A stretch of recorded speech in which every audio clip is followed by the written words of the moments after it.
we have Lily from Rime. Lily has no laptop to plug in, so this one.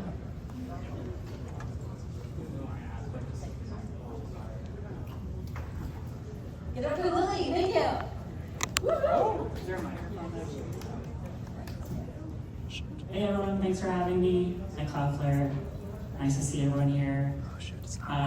The theme tonight, right, voice and the evals, and so I wanted to talk about some of the problems that we solve for our customers. So Rime trains, we collect data, we train models, we deploy speech synthesis models for really high volume, customer-facing applications. Like you call Domino's Pizza, right? And half of all Domino's in North America, if you call them, you'll hear a Rime voice. And you can imagine if you're Domino's Pizza, right, like what does evaluating a system for taking an order mean? It means, A, can the system take an order? Right? I think like ordering pizza is not a solved problem, right? Like the cutting edge applications in which there are some kind of automation happening, it's like, call it 90% optimistically, right? These systems are not perfect. At the same time, right, like why does Domino's want a really high quality AI voice? It's because like if you call Domino's and it was the same voice that if you called, Chase Bank or Capital One, you're gonna want to hang up. Literally, like you're gonna want to hang up because it's so horrible. Like literally, the cortisol levels in your blood are gonna skyrocket, and you will hang up. And so like the evaluation you do is like, if we put another AI voice into production, are people more willing to talk to this bot? And therefore, our rate of automation is going to go up. Because a lot of that 10% that they're not able to automate, guess what? They probably could, but someone hung up. Maybe 5%, by the way, is like, someone gets to the end, the bot is like, yeah, that order is going to be $250, and people hang up in total rage because they didn't expect to spend $250 on pizza and their casual dinner night. What else does Domino's care about? Domino's cares about, can this bot pronounce pizza extravaganza, right? Can the bot pronounce peppercini? And like, these are unsolved problems, not even now, like, because by the way, Domino's might want peppercini pronounced one way. What about Papa John's? Might be a different way. And people are very particular about it, right? When it's your brand, get these things correct, people are very particular.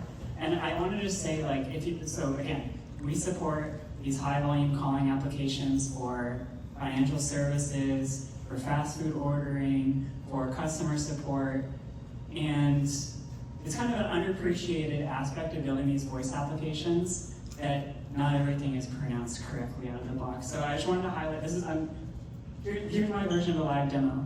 The Slack message with a customer who's supporting, I would say like, top 5 phone system of a healthcare company, customer-facing healthcare company.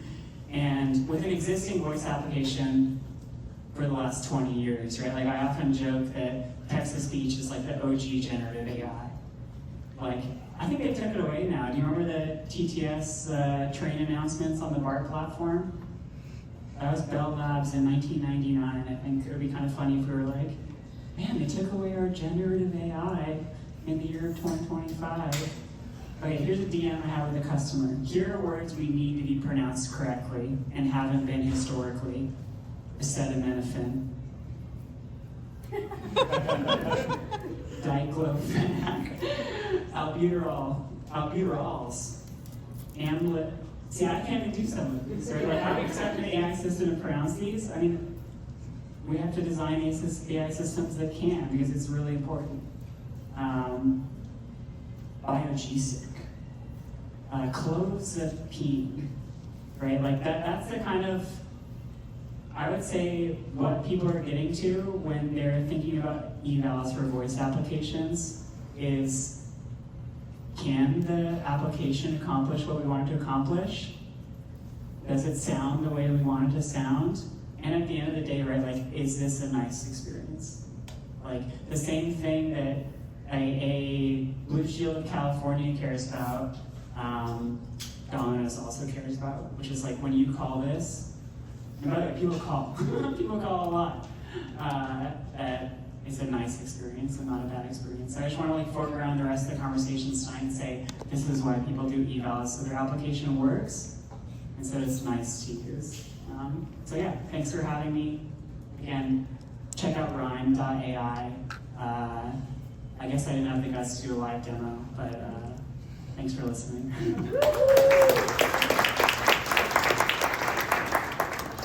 Thank you, Lily. And we have time for a few questions.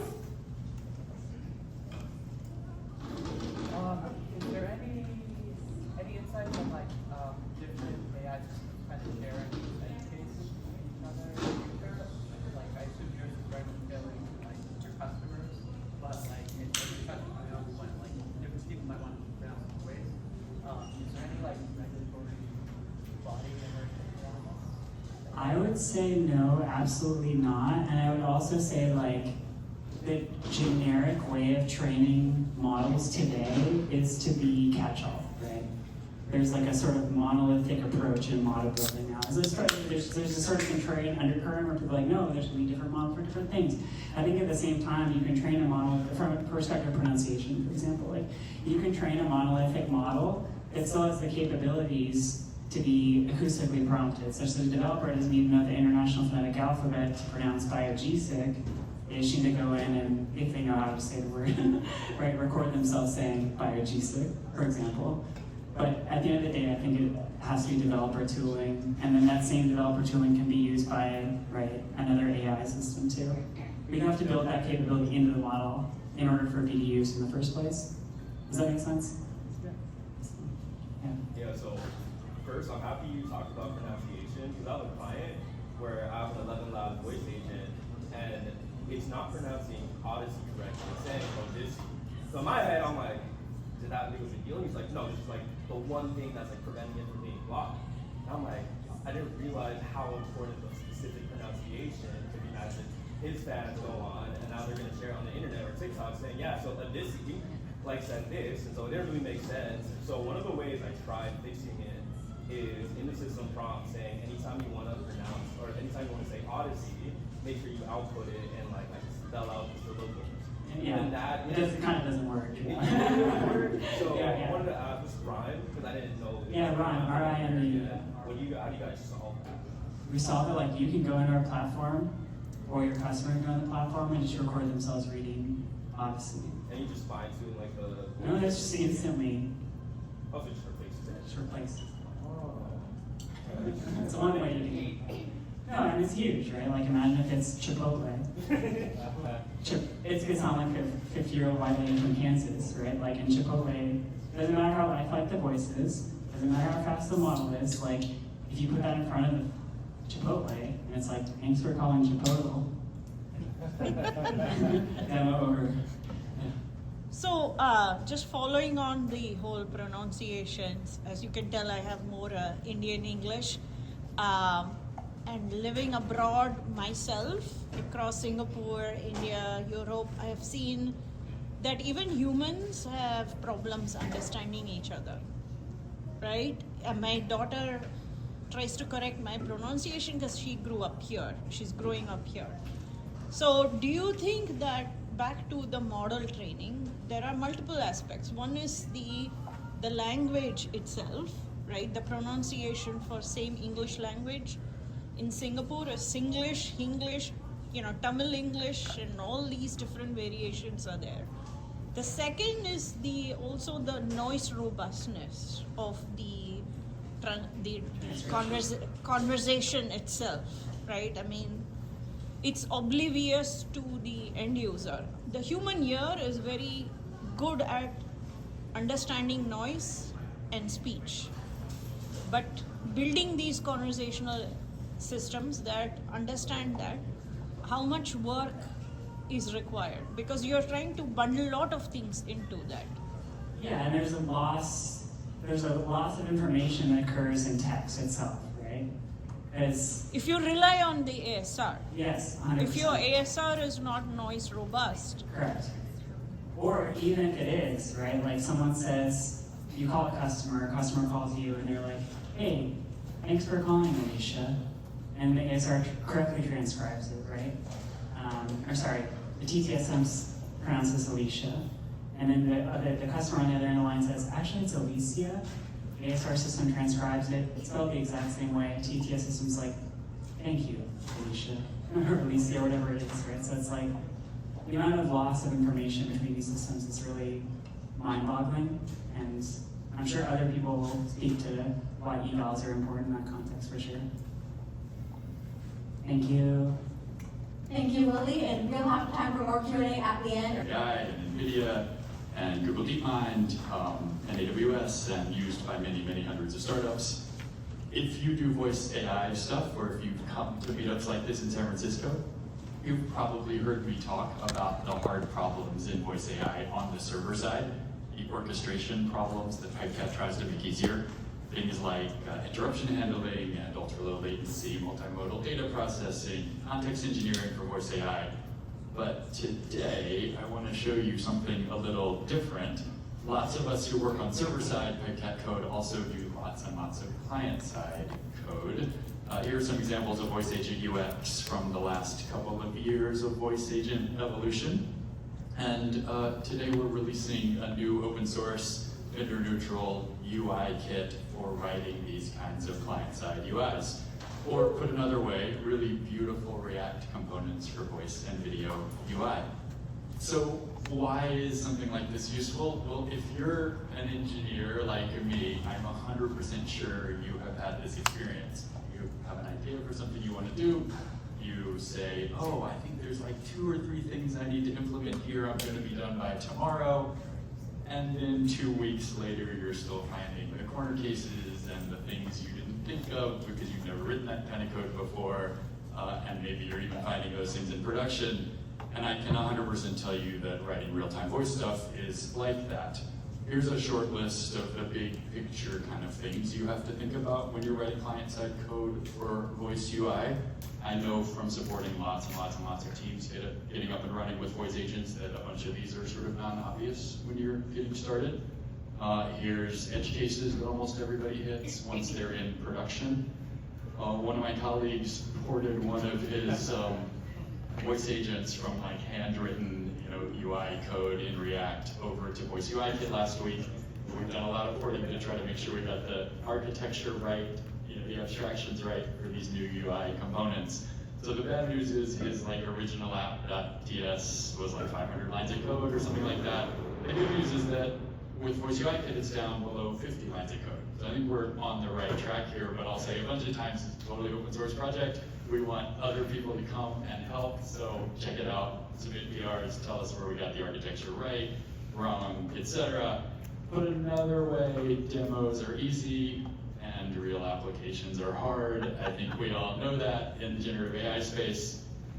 We'll switch gears because, as Shakespeare wrote, a live stream is worth 1,000 tokens. So let's see what it's like to get started with a Voice UI Kit app. If you've done client-side development, this is pretty familiar to you. We're going to make an empty shell of an app. And we're going to install the Voice UI Kit library. And now we've got an app we can at least run, but it doesn't do much yet. So let's, as a first step, add a style sheet and drop in a template that comes with Voice UI Kit, a really nice debug console. Let's see if the sound works.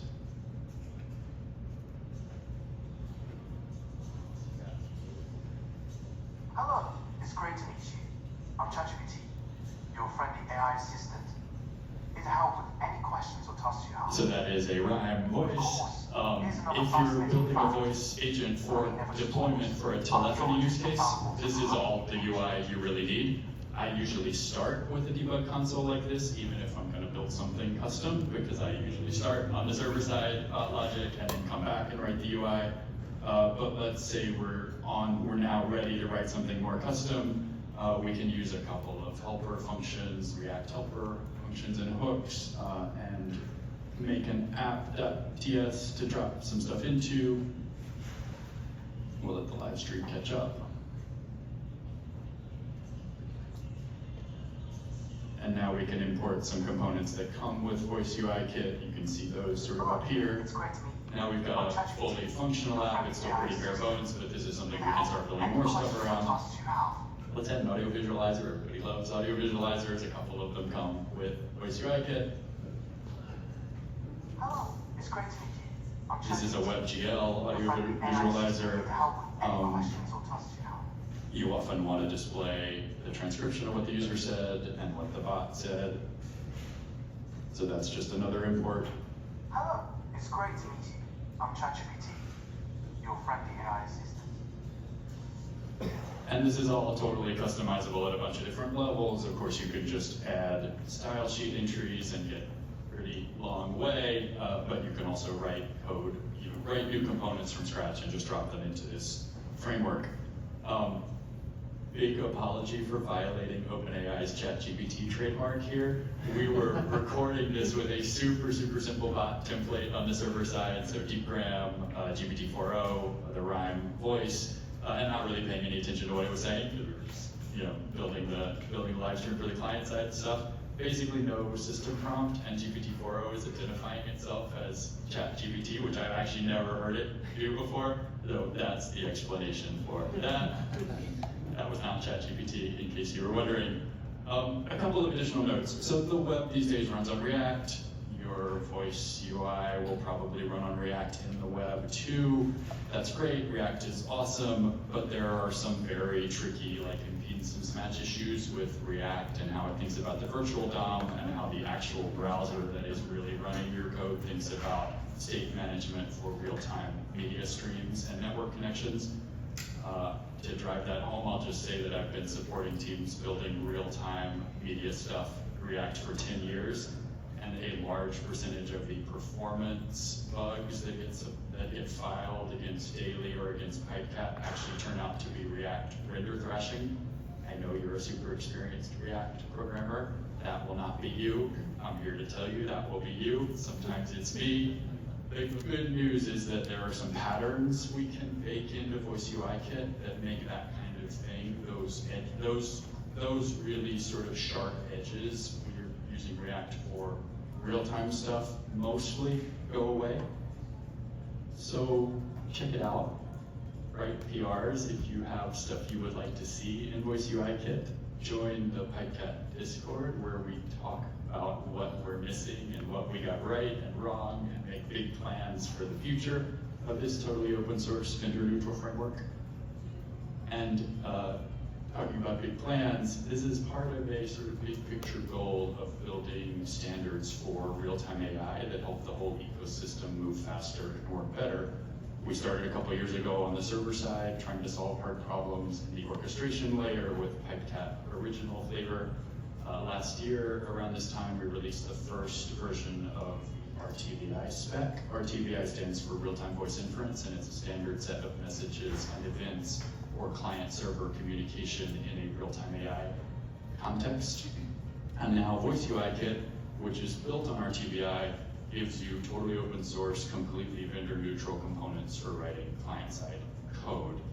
You can use Voice UI Kit with the OpenAI Real-Time API, with the Gemini Multimodal Live API, with the new AWS Novasonic speech-to-speech model, with any PipeCat bot.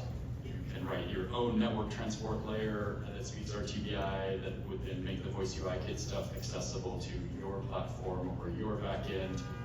One way to think about the goal here is for this really lovely debug console to be super easy to attach to any voice agent or voice and video agent running on any model, any API, any platform.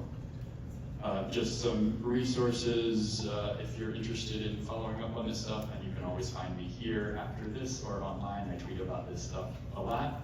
And we have a monthly Voice AI meetup in San Francisco. The next one is next Wednesday at Chroma and Dogpatch, and the theme is open source models for voice agents. We're co-hosting that one with Chroma, with Modal, and with Mistral, which just released a couple of really interesting new audio models. So come out next Wednesday and join us again if you're interested. Thank you for the time, and thank you, Lizzie.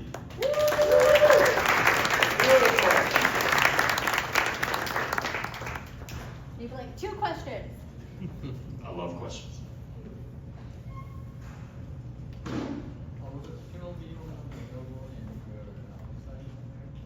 The question was, will the video be available? Which video? In your website, the last conversation. Yeah, find me on Twitter or LinkedIn or come to petcat.ai. I will post this. I'll post the slides and video.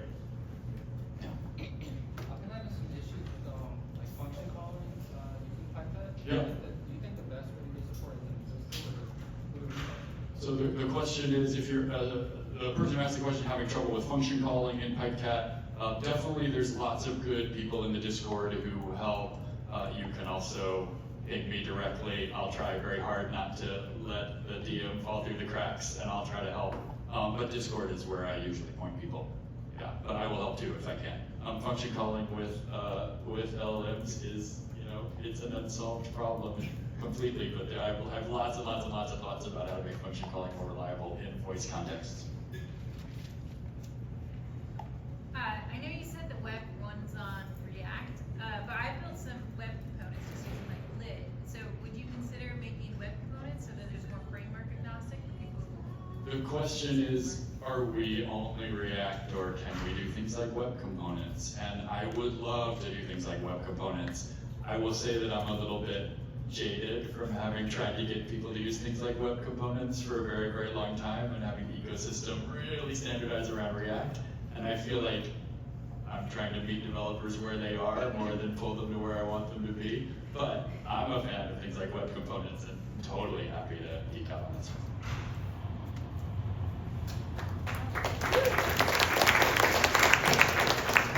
Quinn is an amazing community member who has attended hack nights with like OpenAI here at the Cloudflare office and participates in hackathons as well as hosting and speaking. Next up, we have Mark, CEO and co-founder of Langfuse.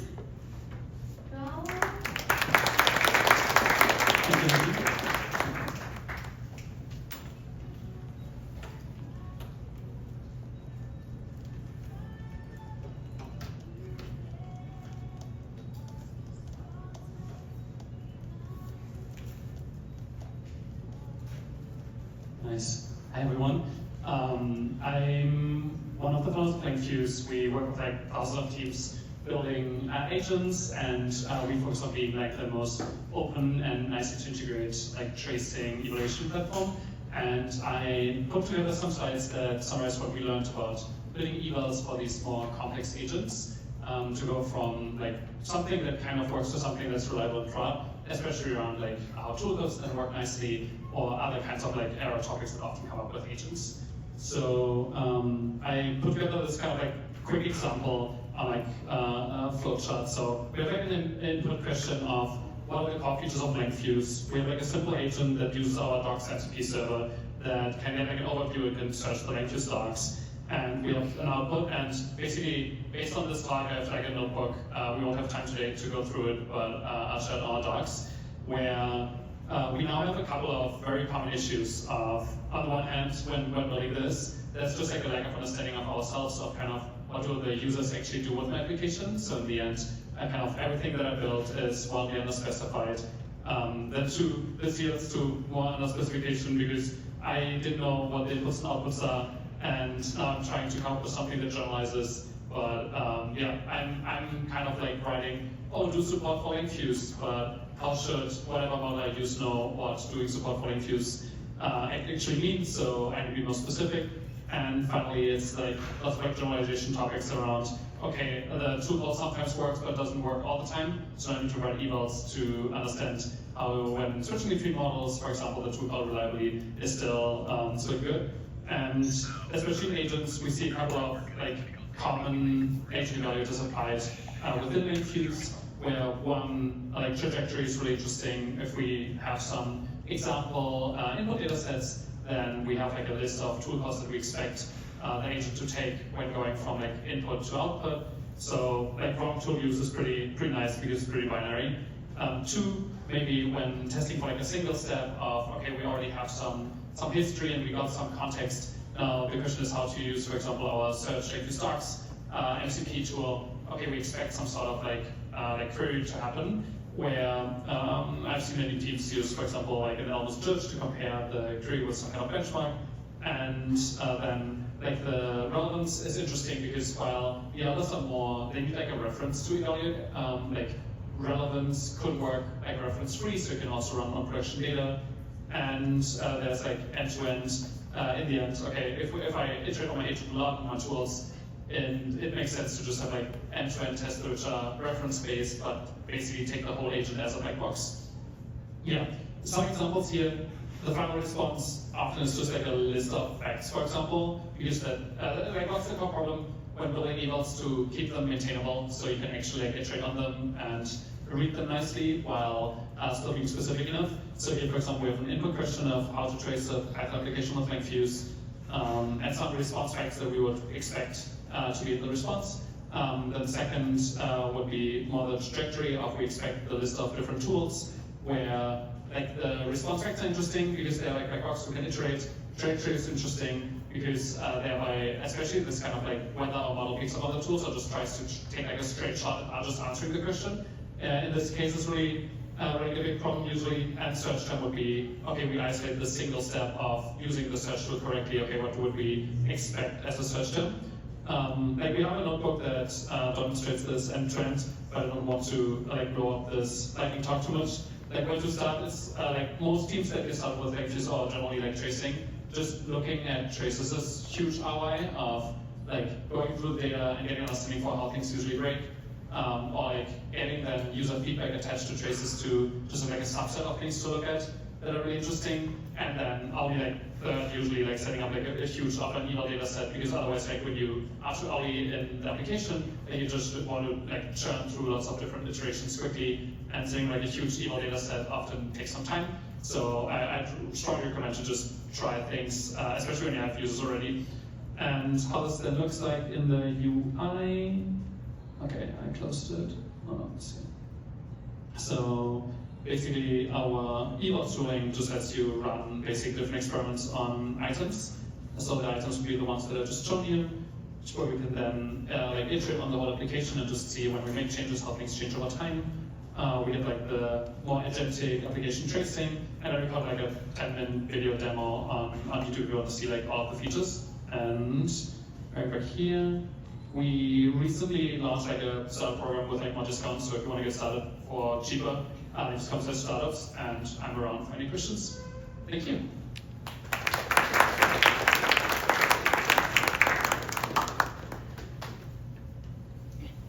Yeah. The evaluation of this voice We like I tried to nudge the HypeKit, LiveKit, RP, all the kind of like platforms that people use to build voice AI agents. Like over the last quarter roughly, all of them added tracing, meaning now we get like the raw traces that we can work on. And for over the next weeks, we want to ship more like UI on top of these audio traces. Currently, you can basically nicely analyze the text pipeline. And for some of these integration, you also get like the audio files as attachments. And we're currently extending our like Eval tooling to also be able to evaluate the file attachments that are these like voice traces. Currently, we focus on the text pipeline and render the voice pipeline. Because like I'm not sure whether maybe Quinn disagrees. Like we see many teams that use Langfuse like mostly focus on the like when they talk about evals, they talk a lot about the text pipeline. When they, for example, pick a voice model, they would realize, oh, interesting, I do something from 11 labs, but the words that I care about aren't pronounced nicely. So then they switch vendors, but it's not like they constantly like evaluate the voice pipeline and prod all the time. But the voice pipeline usually, we see people focus a lot on the metrics of, okay, how much latency do we have in these parts of the pipeline, but then the selection is more one-off whenever they feel like, okay, that's like an interesting model to switch to. Like where the text pipeline is way more continuous. Yeah. From all the evals and the teams you've worked with, what are some of the main reasons that their AI agents aren't reliable in prod? How do they end up fixing it? The main issues are basically these three, where really I think the biggest problem is the use case usually is so unspecified that you're working on, where, for example, hey, we want to like automate support, or we want to help people during onboarding, or we want to create like some fake data. I don't know. Use case from the team or wording in the system problem? Use case is broad, thereby like there are no specifications, it's very broad. You want to like automate what a human does, and then the question is, what does the human actually do? Meaning you usually don't have an expectancy of all the like input range, so you over-index on the things that you recollect. then you run it, but then basically what's actually happening in prod is like way broader, so like out of your distribution that you expected, then it fails in particular ways, but you didn't expect it, and then the question is how do you know? Where that's why I got to basically the recommendation of like if you have some prod usage, but you feel like it's not as good as it could be, like setting up tracing and for example adding some user feedback metrics is really interesting. So for example, if a user can like just thumbs up, thumbs down is one, but two, usually implicit user feedback is super cool. So if you suggest some sort of response to an agent and then someone human in the loop just reviews, accepts, rejects, or edits, or they're like, if I suggest a code change and the person doesn't revert back to the last checkpoint but applies the div, like if you have some sort of these kind of interaction metrics is super cool, or doesn't hang up the phone, or continues through until like the booking of the event if they call to schedule. If this happens, there's like really cool like feedback metric and prod. So then identify like traces that are interesting to look at. So then reason about, oh cool, oh this use case never thought about it. Probably our prompt is not generic enough. No, that's very useful. Thank you. It's more like on the high ROI side, because I feel like on the evals you can spend lots of time, especially when like still iterating a lot on the application, where usually collecting what traces are interesting to look at is way higher ROI initially before you then realize, oh, this thing is important, this is huge, and then you get to the next problem of, oh, this works, this is reliable, we have lots of customers. I want to now like make it cheaper, switch models, make it better, or I risk breaking things, and then it's more about, okay, how can we like have evals that work and iterate without risking like breaking what works today. Cool, thank you. Yeah. So it sounds like it's like largely a replay of like history of all the interactions with the benchmark. And then I guess that's a yes, no, and then the second one is can you take actions from this tool to like fix certain, correct certain, override certain? Yeah, regarding the question of, let me see, I think I deleted the slide to make it shorter. Basically what we see most, like, this kind of is about replaying the interaction. It's mostly about, okay, how do we go from like something that's offline, so I have like a data set, I run some experiments locally, and then evaluate to see whether things improve or not locally, deploy to prod, capture real user data where then see, oh interesting, users do different things that I didn't expect. Monitor where getting like user feedback or getting some kind of like flags of this are like interesting traces to look at, to then add additional new test cases, or oh interesting, I see a problem, I fixed something, so now let's loop again on the data that I've already collected to just backtest that it doesn't break things that have worked before. That's the overall loop. The question is where do you enter? And if you have users, definitely enter from the bottom, because then it's way cheaper to enter because you're just add tracing like some things to look at. If you work in like a regulated industry, usually it's more interesting to test with like start with data sets, because you can't even sell whatever you build if you can't prove that it works reliably. But if it's like less regulated, usually starting from the bottom is interesting. Did this answer your question? Yeah, I think so. So you're picking what's going to go into your test data set, that's going to be your benchmark for the future. Yeah, it's interesting to be basically have some expectancy about what could happen in prod, then basically build an initial data set, build initial application based on this data set, evaluate it, then feel confident about launching, and then when you see that basically production is different, then continuously add to make this resemble more what's happening in production. And it stops at the LLM, right? It doesn't go into tracing of like open telemetry or the services, like is it cut off? Langfuse is open source, uses OpenTelemetry as a transport, and generally you could, like if you use Grafana, you could just export everything to us as well. You could. Like some startups, interestingly, they get started with like evals and tracing of the LLM parts of the application with us before by picking up any kind of like observability vendor, and then use us for general application tracing. You can do this, but I feel like our product shines when you want to do like evals on these traces, or I mean, you ask about how to make changes. Like we have some prompt management tooling to basically iterate on prompts in UI, then directly test them against on data sets in UI as well. So especially if you're like domain experts that support on the prompting, then you can take action.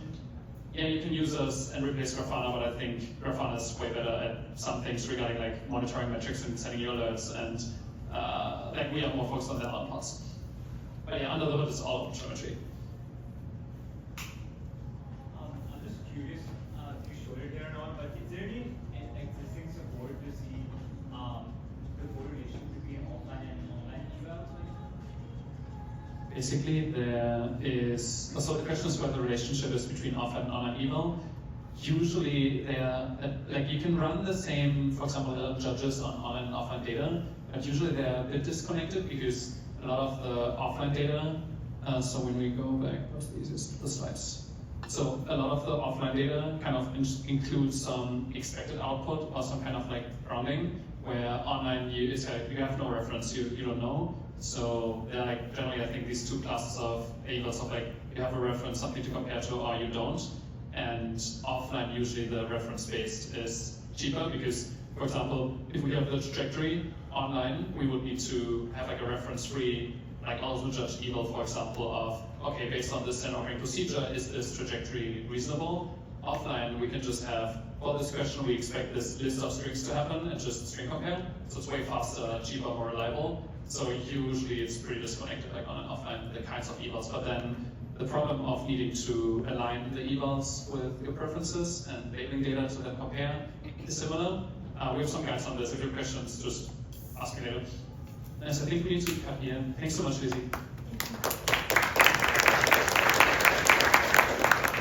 Thank you, Mark, and thank you, Langfuse, for the great pizza.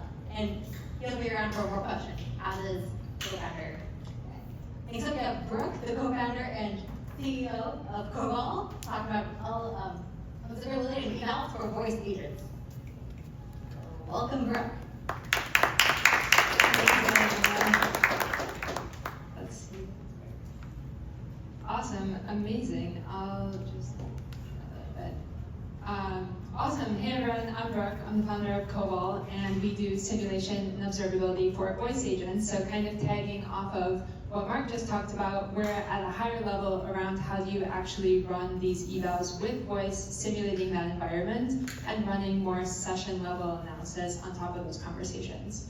So my background is from self-driving. I previously led our eval infra team at Waymo that did all of our simulations. So how do you actually launch and run simulations at scale? So now we're basically taking a lot of those same approaches of how do you run probabilistic evals across all of your voice agents to be able to show how well the agent is doing. So what we do at a high level is we'll take a conversation and then we'll run a series of simulated conversations on that agent. So you can see here, we go back and forth with this agent in order to be able to show how that conversation would have played out. So actually something that's really cool is that we integrate with almost all the other providers here. So you can use Rime voices on our platform. If you're building with PipeCat, you can plug that in just with an API key in Coval.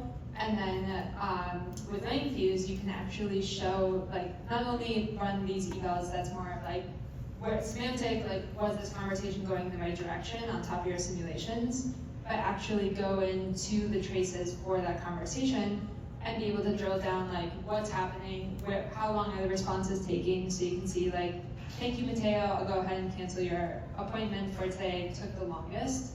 And then you can actually open that up in Langfuse and see what's happening there.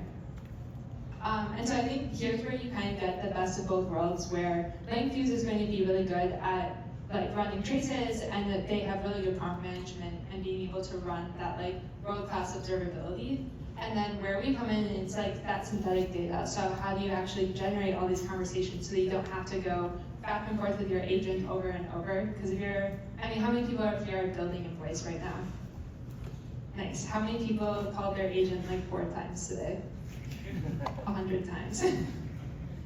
Yeah, so that's like basically what we're trying to solve for, is that you don't have to do that. So I think some of the principles of what you should be doing when testing your agent is thinking about not only for the happy path, like I think someone asked what are the online and offline evals that you should be running. So for your offline evals or your simulations, you should be running all of the kind of happy paths that you expect your agent to be able to know. And so you might come up with a test set, and you can actually define test sets here.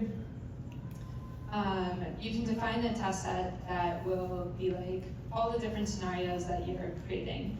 So actually when we go to create an agent, you can connect an agent here, and then I'll show you. I have a phone number, but not my ego.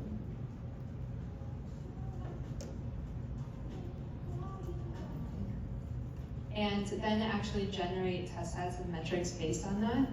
And so what you can do then is like come up with a series of conversations that you want to have with your agent. So like test booking an appointment, test canceling an appointment, and then you can come up with a set of metrics that you want to add to that agent. So like I want to make sure that my agent is like resolving the conversation, it's like handling emergency appointment handling, and these are all generated based on the prompt.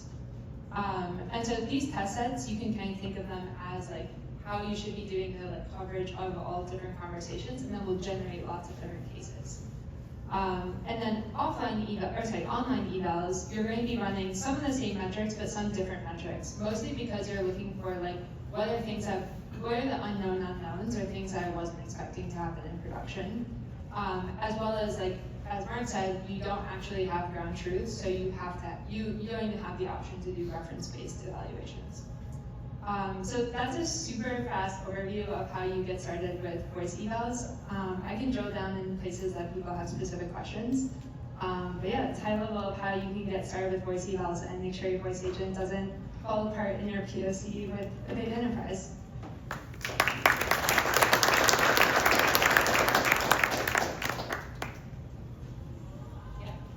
is this something like a plugin that I would be able to use for like a pipeline? Yeah, so I'm so happy you asked, because you can drop in your PyCat Cloud agent here, and if you drop in your API key as well as your agent, then you can actually launch evals directly against your PyCat agent. Yeah. What if you're just connecting to OpenAI with like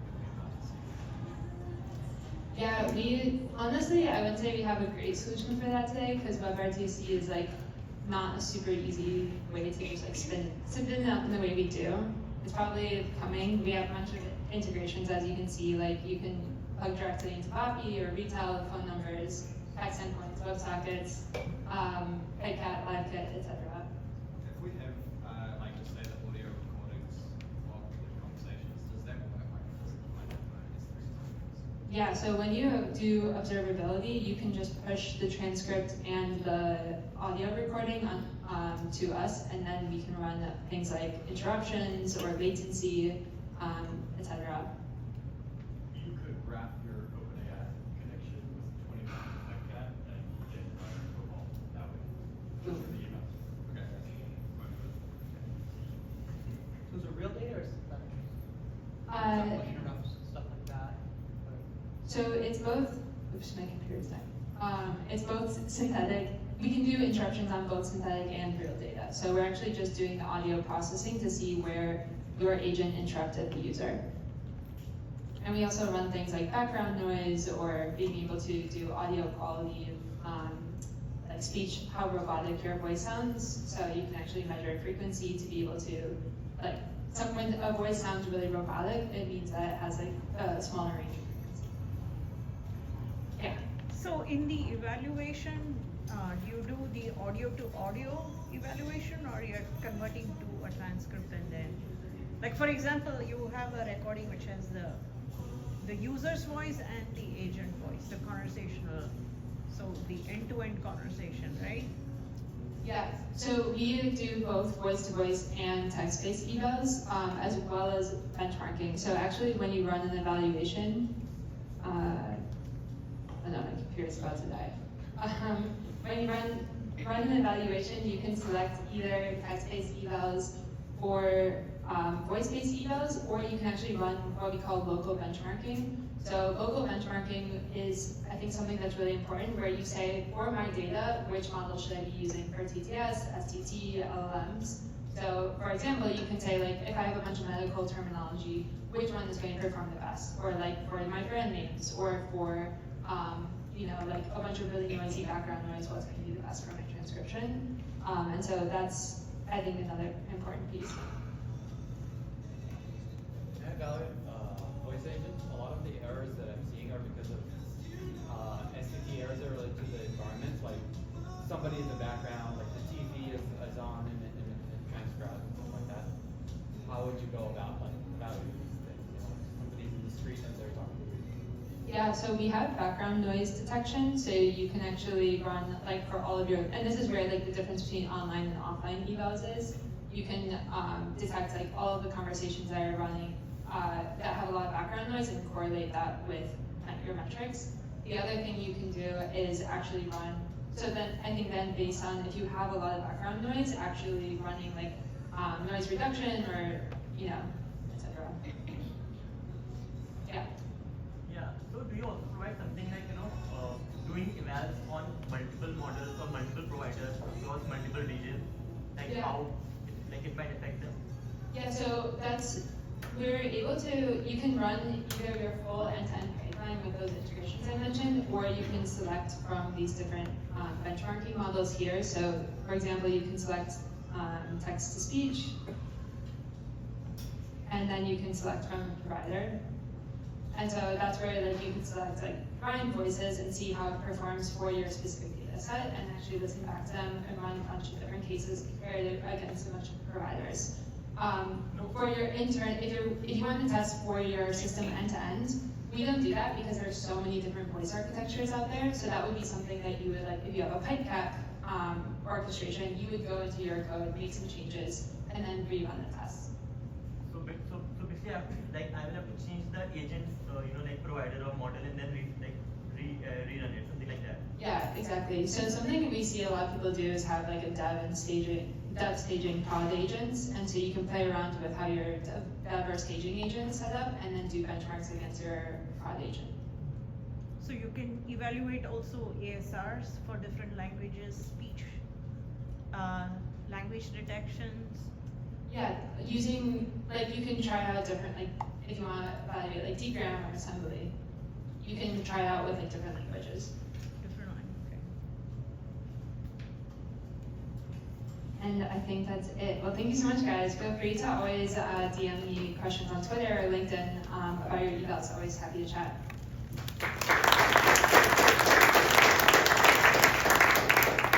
Thank you so much, Brooke. And a quick thank you also to Lizzie and the team at Cloudflare for hosting us here tonight and being so gracious with sharing your space. I mean, since forever. So thank you very much, Lizzie and the team at Cloudflare.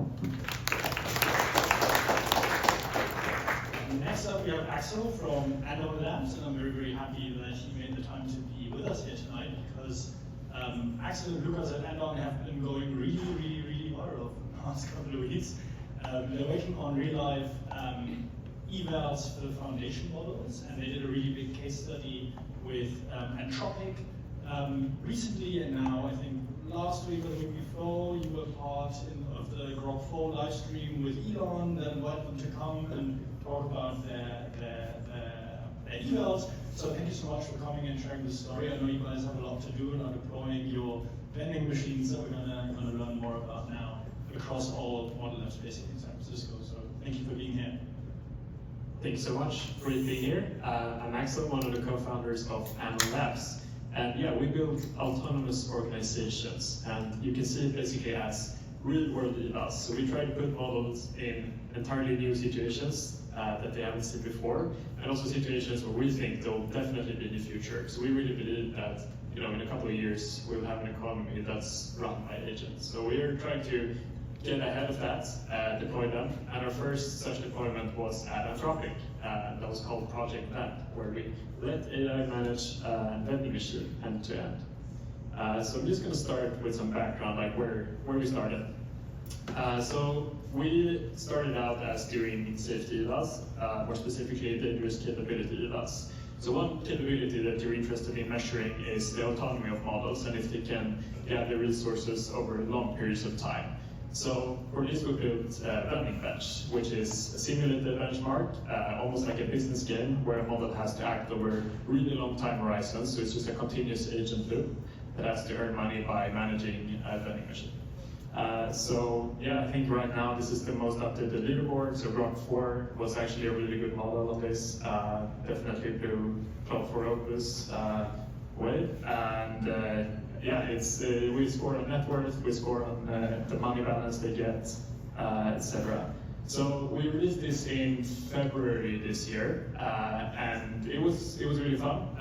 We got some interesting meltdowns also from the agents, because these agents, the LLMs that you use in your tools or when you chat with them, they don't really act like you would expect when you put them in these long-running loops. So one such example that we saw was that Claude 3.5 Sonnet tried to escalate to the FBI's cyber crimes division when there was automated cyber financial crime seizure of funds for the terminated business account. Yeah, so basically, it failed in the task of running the business. There was a daily feed that kept accumulating for it, and it's basically got kind of mad. It said like only crimes are occurring in the end. So that's interesting.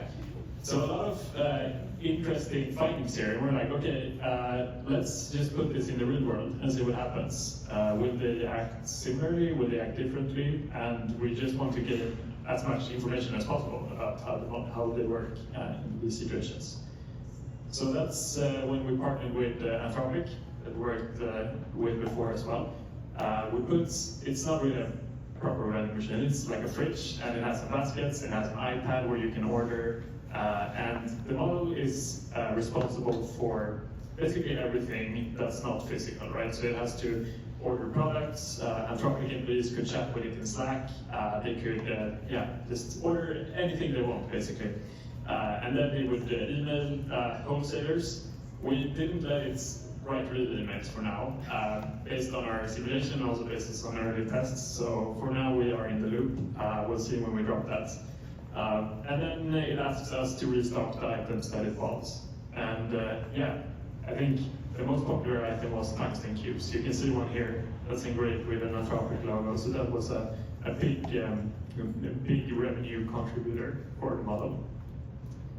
So what were the outcomes of this? So like looking just at the stats, net worth, it didn't do a great job if you look at this graph. And I think the main problem here is like this, you see this big obvious drop here. That was when it delivered a lot of tungsten cubes and people tried to get discounts. And it was really good at giving away discounts because the ones are trained to be helpful, harmless, honest, right?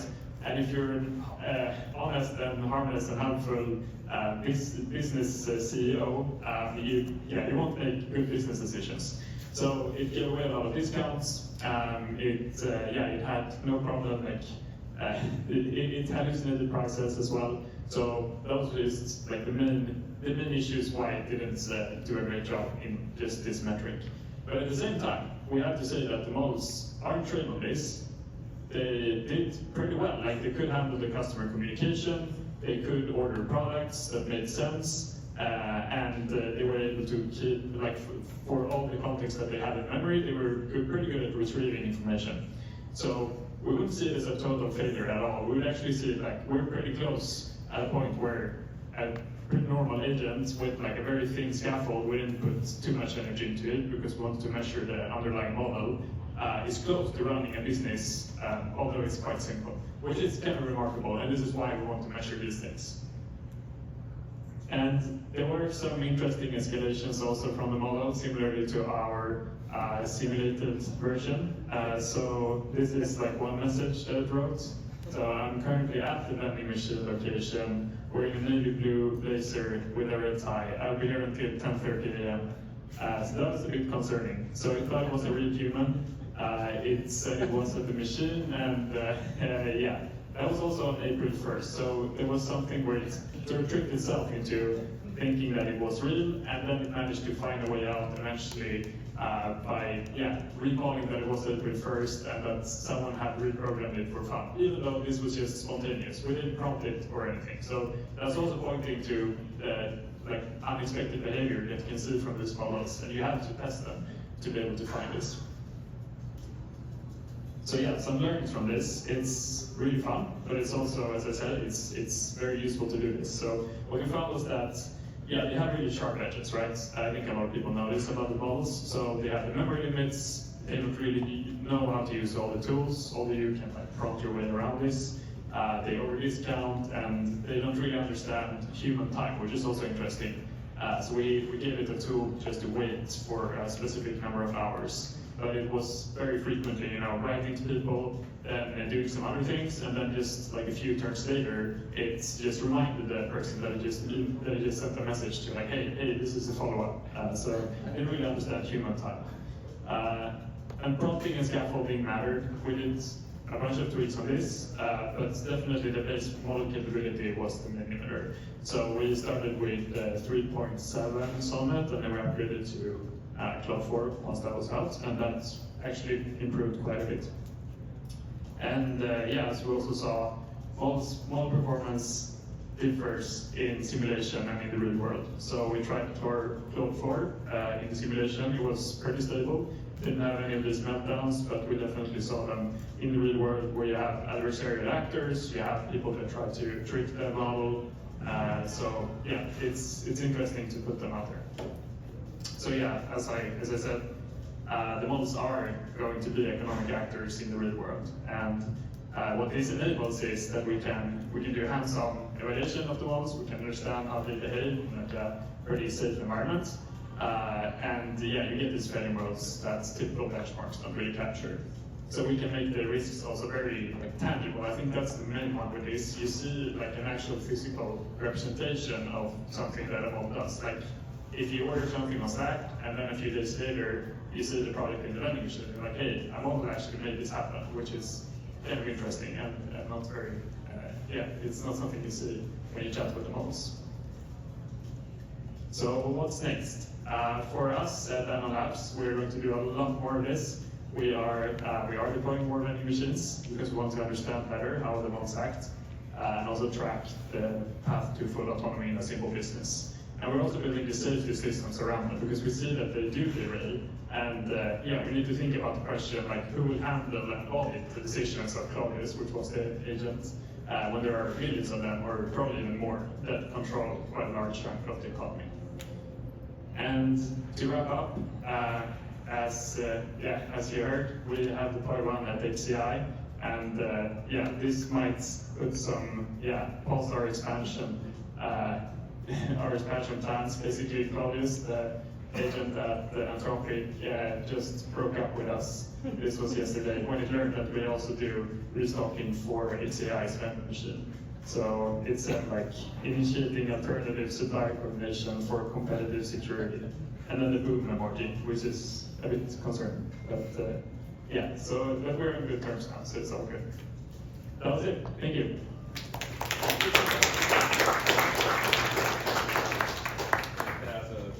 I love one of my favorite Anthropic research blogs, but I saw another blog where when they put Claude in simulations, none of the simulations were actually accurate because Claude would somehow find out some anomaly in the simulation that it was actually in a simulation, like it was actually in a simulation, like you knew it wasn't a real thing. Do you guys take that into account, or have you found something that leans towards Claude knowing that it's in a sim?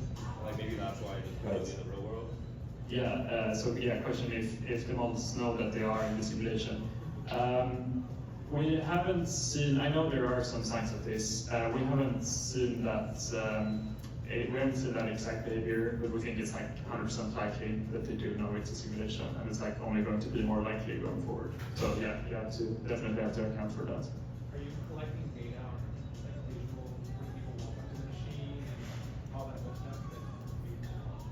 No, there's no camera involved yet, at least. I think that would be interesting also, like the autonomous just walk out technology kind of, When will you open source the prompts that you use? If we open source the prompts that we used. We probably should. We'll speak with Anthropic if they allow us. Are you hopeful or afraid? Hopeful or afraid? Well, there's a lot of work to do in this. I'm sort of hopeful. I'm also like, I'm like excited to just build the safety systems that are required. But I think there's a lot of work and maybe not that much time. So I'm happy I spent time on it at least.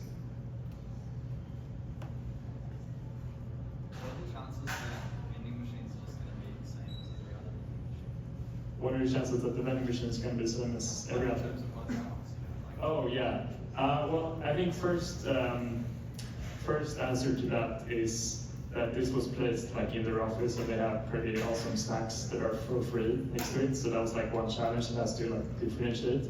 But like on a larger scale, yeah, maybe it would. Maybe like the vending machines that exist today is like a global minima for snacks, but I'm not fully sure. I think it comes down to like personalization. They take every order pretty seriously. So I think they would be different. Do you think they're the most promising ways of dealing with the time issue? Yeah, I think you can solve that with just some training. I think, yeah, if you have some training examples, I'm sure you could solve that. It seems like a solvable issue. What signal do you expect to get from the vending machine simulation before you decide that it's time to go on to the next level of business before you go with your ultimate goal? But for the vending machine, what would be the signal that you get? Yeah, so for us it would be consistency, because the models are very, like the variance in score is very high, and I think once they handle a business like perfectly every time, then it's definitely, I think we should move on earlier, but I think then it's like saturated. But before that, it seems pretty clear that a model has to have, if you want to put it in a business context and give it responsibility of some pretty, some difficult things, and like some things that could go wrong if it does things badly, you want it to be perfect almost, right? So you need to ensure it's consistent. Do I have time for more questions? Yeah. Sure. You guys reran the vending sim different. Like, what would you have done differently to ensure it's actually successful in the real world compared to ordering 1,000 tons of food? Yeah. So the main thing you can do is making sure that it checks prices or how much things cost before they quote a price to a customer, and there are multiple ways to like engineer your way around this. So that's like the first thing. I think second thing is make it. Sorry. Lack of context is the biggest issue. Not really. I think lack of context is fine. Maybe the problem is that it doesn't learn continuously, but I think context is sort of, it was fine in our experiments. I think it's also that it's trying to be very helpful, and that's at odds with making a profit sometimes, which is also an interesting future problem. Like, how should we train the models? If we train them to pursue profits, that might not go great either. Sure. So thank you. Yeah. Cool. Thank you. We're gonna be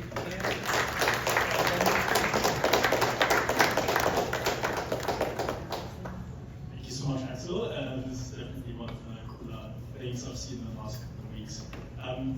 Last talk of today is Shiv, who's standing between us and some more pizza, drinks, and mingling. Lizzie just takes a minute to introduce myself. I'm Clemens, one of the co-founders of Mark at Langfuse. I had the pleasure to work with Lizzie and Philippe this evening together, so happy to chat with everyone afterwards. Next up, Shiv from Navi, who's actually been working mostly on emails for the past 2 years, and are now doubling down on a project application in voice, which we are excited to hear about. Yeah, and I'm going to be doing the live demo, so let's all do a quick prayer first. Is the audio hooked up? I use.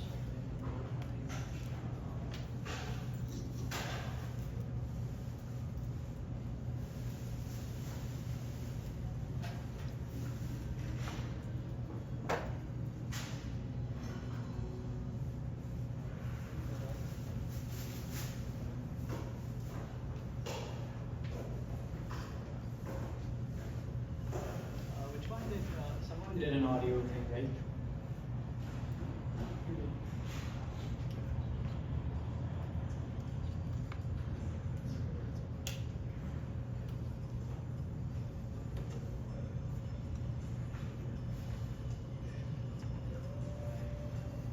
Cool, well, thank you everyone for being here. So I'll just kick this off. So I'm Shiv. I'm co-founder of Athina AI. We previously were an LLM engineering platform, so something similar to what Langfuse does. And we used to work with some pretty good customers, and we had an LLM observability platform and a spreadsheet for LLM engineering. So one thing we found was, we had a bunch of power users, and they were pretty successful with the product. But we found that we have to spend a lot of time with them to make them successful, which if any of you are in B2B SaaS, you might have also experienced this, that the amount of time you spend with the customers is directly proportional to how successful they are to some degree. And this, this seems to be the state of the art if you're in B2B SaaS, right? Like you have to do webinars, office hours, Slack support, walkthroughs, docs, help centers, blah, blah, blah. So it's a lot of work. No one likes doing it. Even some of the best companies in the world, like they have to do that. And it feels really strange to us because we live in this world with this magic technology, but your users actually have to learn how to use your application. And you use 100 SaaS tools, and you have to learn how to use every single one of those. So that felt really broken. Companies don't like making the materials. Users don't like reading the materials. So we're trying to solve that now, and so we've moved on from the LLM engineering stuff to what we call Navi. And Navi is an AI product expert designed to delight your users. So we think of it as an intelligence layer that sits on top of any application and talks to your users. So I will just do a live demo in a second. Quick things about Navi, it understands your product at a deep level, so not just how to answer questions, but actually all the workflows in your product, how to use your product, just the same as your team and your users would.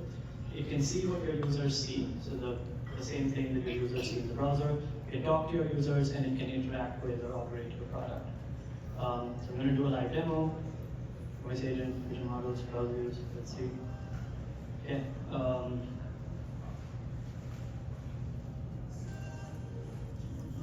So this is Athina. This is what we were building previously. And this is Navi.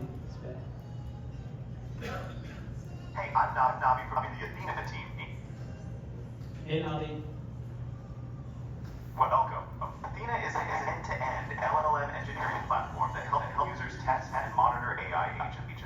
What can I help you with today?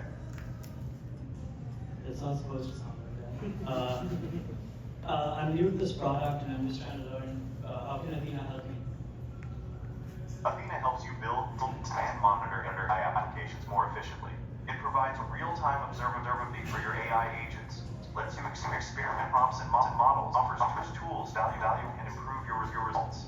Would you like a quick demo to see work interactive? Yeah, sure. Show me a demo. Let me show you our observability platform, where you monitor AI agents' performance. This is the logs page. Each row represents an LLM question response pair, your real-time production activity. Does that make sense? So just one thing to note, I can sit, as the user, I'm still in the driver's seat, so I'm still in control. I can click in the app, I can do whatever I want. Navi's gonna sit around and wait for me. Okay, cool, that makes sense. Where did these logs come from? Question. These logs are generated from your AI application's real-time interactions. Every time you sends a request to LLM, Athina captures the request and response. You can integrate Athina with your app using our API or SDK, so all production activity is automatically triggered. Would you like to how the integration work, or should we move on to this part of our demo? I'm just gonna switch it to my laptop and try that. Sure. Yeah. I think it's your mic that is pretty vague. Yeah, there's an echo looping. I'm kind of muted, so. Well, let's see. Let's try this out. Okay, that makes sense. So, can Athina also help me experiment with different prompts and models? Yes, Athina helps you iterate faster with experiments in the spreadsheet UI. Would you like to see that next? Yeah, sure. Now, let's open the datasets page. Datasets are collections of logs you can run experiments on. You can import logs or upload CSV files. I'll open an existing dataset.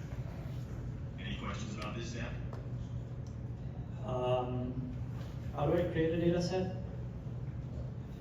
To create a dataset, you can either import production environment or upload a CSV file with your data. There's a Create Dataset button on the Datasets page. Just click it, follow the prompts, and your dataset will be Okay, what if I want to try running a different prompt on this data set? Can I do that? Yes, you can run a different prompt on your dataset at any time. Let's open the prompt panel where we can configure a prompt and run it on the entire dataset. Now we can enter our prompt in the prompt editor and preview it. The preview runs on the first 3 rows of your dataset. Okay, and can we run it on the entire data set?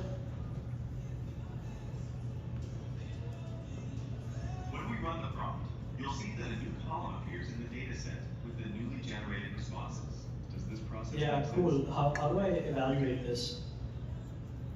You can add evals by clicking the Evaluate button. This will open the evaluation panel where you can configure and run evals on the dataset. Let me show you how that works. As you guys can see, it can operate my product. It has a pretty good understanding, so I can ask it to do things that are not just Choosing part of answer completeness from the library. This eval scores completeness automatically. Any questions? No questions, thank you.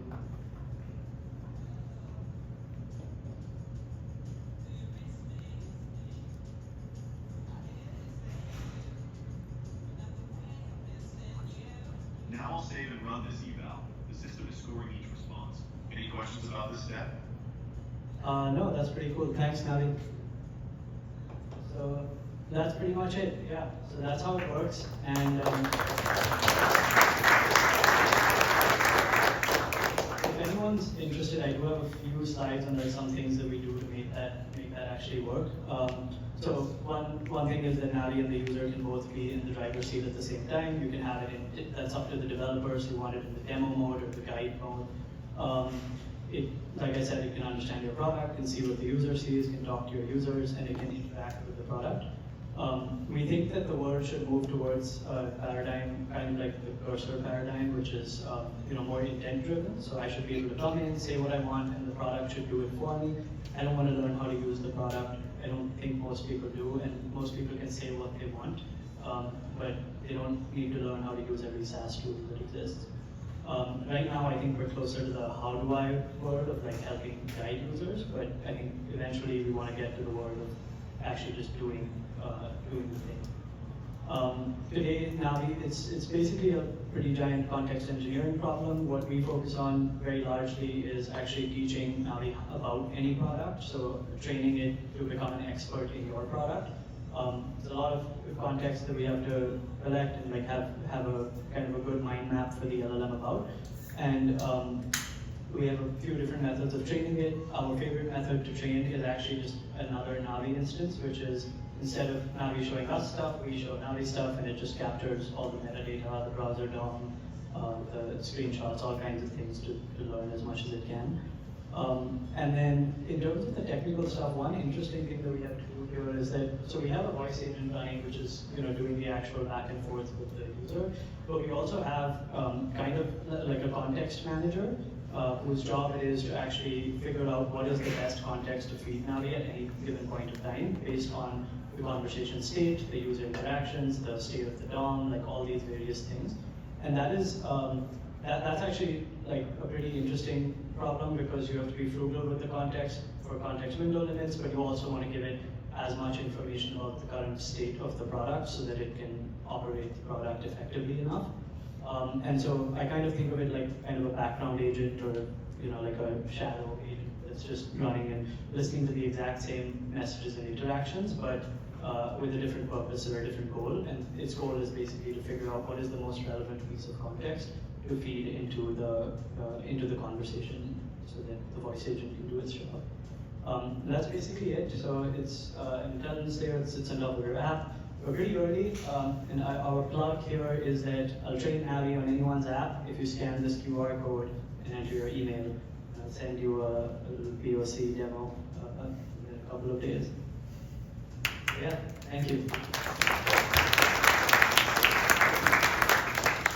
When you launched it as a Chrome extension, or some kind of extension Do users have to download that? No, users would use the widget that they can integrate into their application. I'm using the Chrome extension to test because that allows me to test it on apps that I don't control.